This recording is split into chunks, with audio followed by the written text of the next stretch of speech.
Menyingkap tabir ekonomi remang-remang dapat menambah penerimaan negara. Langkah ini bisa dipilih ketimbang menaikkan pendapatan tidak kena pajak.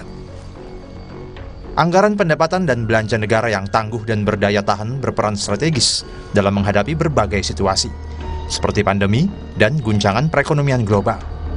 Tak terkecuali APBN 2024, yang meliputi pendapatan negara sebesar 2,8 triliun rupiah dan belanja negara sebesar 3,3 triliun rupiah.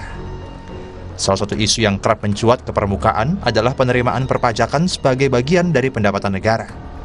Tahun ini, penerimaan perpajakan yang terdiri dari penerimaan pajak serta kepabeanan atau cukai ditargetkan 2,3 triliun rupiah. Jumlah itu diproyeksikan tumbuh 9% dibandingkan dengan 2023. Adapun rasionya terhadap produk domestik bruto atau PDB sebesar 10,12%. Meski demikian, tak bisa dimungkiri ada kegiatan ekonomi yang dalam tanda kutip di bawah tanah yang belum tercatat sebagai penyumbang pajak. Kegiatan itu disebut shadow economy atau ekonomi remang-remang. Itu sesungguhnya ada, tetapi tidak terdata dalam perekonomian dan tidak dikenai pajak.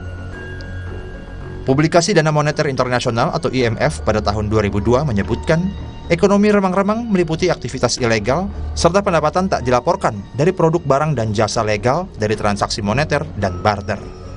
IMF menekankan aktivitas yang juga disebut sebagai ekonomi paralel tersebut dapat memberikan gambaran statistik yang keliru, misalnya dari sisi pendapatan, konsumsi, dan angkatan kerja.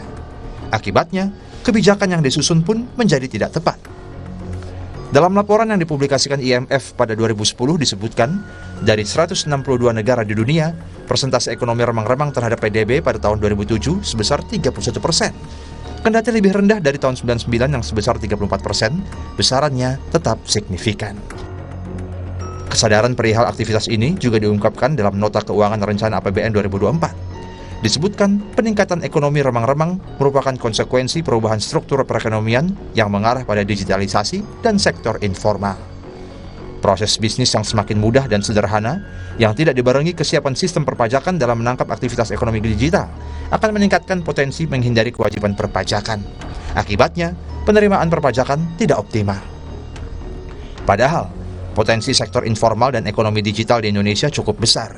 Berdasarkan data Badan Pusat Statistik pada Agustus 2023, sebesar 59,11% penduduk bekerja di Indonesia bekerja di sektor informal.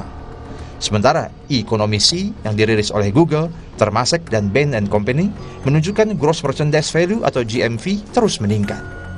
GMV yang menunjukkan nilai transaksi barang diprediksi mencapai 109 miliar dolar AS pada tahun 2025 atau tumbuh 15% dibandingkan dengan tahun 2023. Menyingkap tabir kegiatan ekonomi remang-remang untuk meningkatkan penerimaan negara dapat dimulai segera.